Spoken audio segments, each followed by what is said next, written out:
अपनी आखिरत की तैयारी करो। थोड़ा वक्त रह गया, ज्यादा वक्त हम गुजार चुके हैं। जो गुजार चुके हैं वो तो गुजार चुके हैं, आने वाली एक सांस का भी नहीं पता।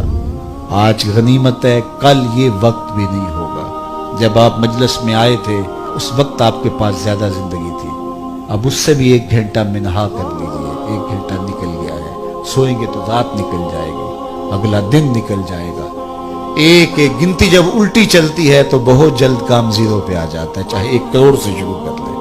कभी आप इशारे पे रुके हो ना, 60 से 70 से 80 से नीचे आ रही होती है। मैं एक जगह जाता हूं तो वहां 120 से नीचे आ रही होती है। मैंने कहा ये लंबी गिनती है। कोई कोई 120 को पहुंचता है ना, कोई 60 पे चला जाता है, कोई 65 पे, कोई 70 पे, कोई 45 पे, 40 पे। और अगर कोई 120 पे चला जाए तो सारे कैमरे वाले आ जाते हैं, चैनल्स वाले के, बाबा जी आपकी सेहत का राज। वो कहते हैं मैं लस्सी पीता रहा हूं। तो 120 पे वो गिनती पीछे आ रही थी। मैंने कहा अच्छा इसको देखते हैं ये नीचे आती है कि नहीं। तो 120 वाली भी साहिबो 0 पे आ गए।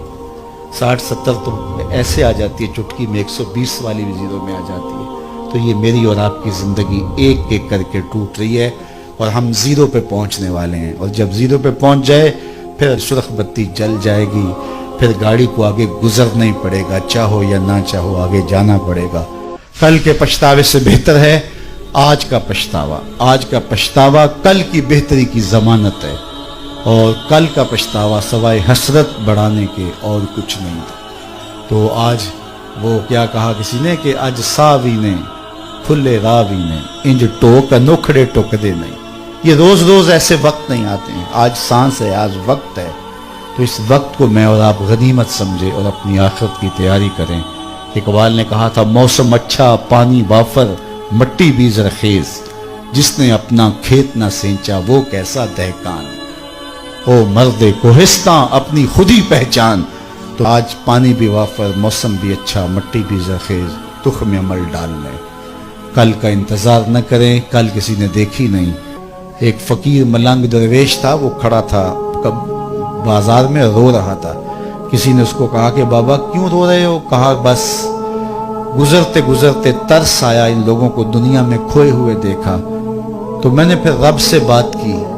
मेरा ख्याल हुआ इन बंदों की और रब की सुलह करवा दूं। तो मैंने उससे बात की, उसने कहा कोई बात नहीं, ले आ मेरे दर पे, एक आंसू से सारे गुनाह माफ कर दूं। मैं बड़ा खुश हुआ, मैंने इनसे बात खुशी खुशी की। तो ये आगे से मेरा मजाक उड़ाने लगे, जा बाबा काम कर, तुझे क्या पता है।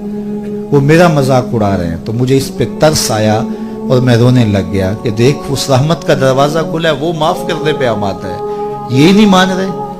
अगले दिन वही बाबा, वही फकीर कब्रिस्तान में रो रहा था और वही सवार वहां से गुजरा, गाड़ी रोक के फिर कब्रिस्तान में चला गया। कहा बाबा बाजारों में भी रोता है, कब्रिस्तानों में भी रोता है, आज क्या माजरा है? कहा माजरा कल वाला ही है। कहा क्या मतलब? कहा उनसे मायूस हो गया तो आज इधर निकल आया, और आज मेरा ख्याल हुआ इन कब्रिस्तान वालों की और रब की सुलह करवा दो। तो कहा फिर आज क्या बना? कहा आज ये मान रहे हैं, वो नहीं मान रहा। तो आज वो मान रहा है, कल वो नहीं मानेगा। आइए इस मुख्तसर जिंदगी को अल्लाह उसके रसूल के नाम पे लगा दे।